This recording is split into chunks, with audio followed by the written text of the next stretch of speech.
आज भारतीय संविधान के निर्माता बाबा साहब डॉक्टर भीमराव अम्बेडकर की जयंती न केवल भारत में बल्कि विश्व में मनाई जा रही है। इस ऐतिहासिक पर्व पर मैं समस्त देशवासियों को बहुत बहुत शुभकामनाएं और बधाई देता हूँ। रही बात आज बाबा साहब डॉक्टर अम्बेडकर इस देश में समतामूलक समाज की स्थापना के लिए जो संवैधानिक व्यवस्था दी है, अगर सत्ता पर बैठे हुए लोग बाबा साहब डॉक्टर अम्बेडकर के बताए रास्ते पर चलें, संविधान के रास्ते पर चलें, तो देश सशक्त भी हो सकता है और विश्वगुरु भी बन सकता है।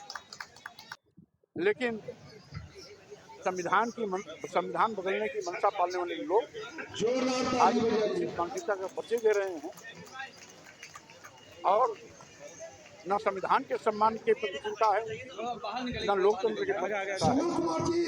चुने हुए लोग आज अपनी जवाबदेही जनता के प्रति होती है उसको सुनिश्चित करने से भागते हैं और अनाप शनाप बयानबाजी में लोग ध्यान भटकाने की कोशिश करते हैं, जिसके कारण आज पूरे देश में अराजकता है, बेरोजगारी है, महंगाई है, गरीबी है, किसान समस्या में उबाए खड़ी है, अस्पतालों में दवा नहीं है, 27,000 school primary school Uttar Pradesh में बंद हुए।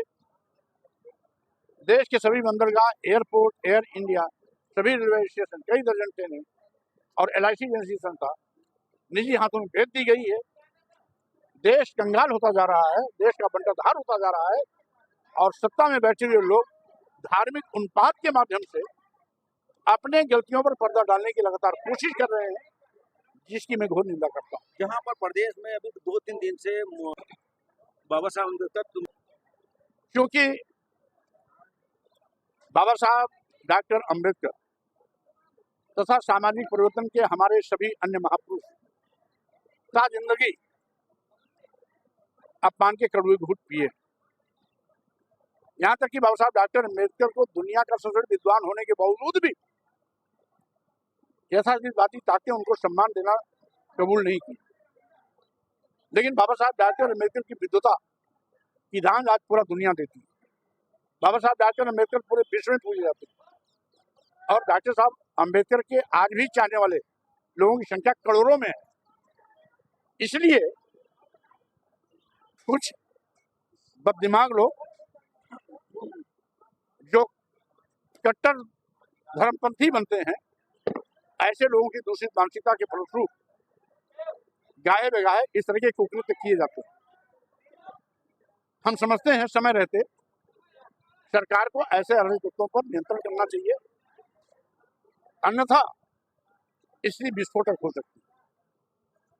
इसलिए सरकार की पहली जिम्मेदारी है कानून राज दुरुस्त हो, अराजकता पर नकेल लगे, गुंडे, माफिया, अपराधी, मवाली जो दिन दहाड़े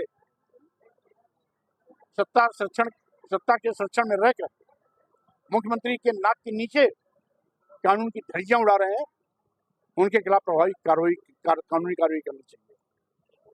हमारे कमिश्नर साहब बीपी जोगन जी, ऐसी अजीम शख्सियतें बहुत मुश्किल से मिलती हैं। इनके लिए मैं एक शेर पढ़ दूँ, उसके बाद मैं अपनी बात को आगे बढ़ाऊंगा।